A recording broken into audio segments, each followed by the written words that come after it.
நீ கடைசி வரை நீயாகவே இரு. யாருக்காகவும் உன்னை மாற்றிக் கொள்ளாதே என பரோட்டா சூரிக்கு அறிவுரை கூறியுள்ளார் அஜித் குமார்.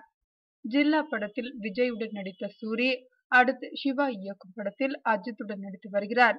இது குறித்து சூரி கூறுகையில், இதுவரை அஜித்துடன் நடிக்கவில்லையே என்ற ஏக்கம் இந்த படத்தில் நிறைவேறிவிட்டது. படப்பிடிப்பில் அஜித் என்னிடம் கூறியவை மறக்க முடியாதவை. நீ எப்போதும் நீயாகவே இருக்க வேண்டும். யாருக்காகவும் உன்னை மாற்றிக் கொள்ளாதே. உன் வாழ்க்கை தரத்தை வேண்டுமானால் மாற்றிக்கொள். ஆனால் உன்னுடைய சுபாவத்தை மாற்றாதே என்று கூறினார். அதை நிச்சயம் நான் கடைபிடிப்பேன் என்றார் சூரி. பரோட்டா சூரியின் அடுத்த ஆசை ரஜினி படத்தில் நடிப்பதுதானாம்.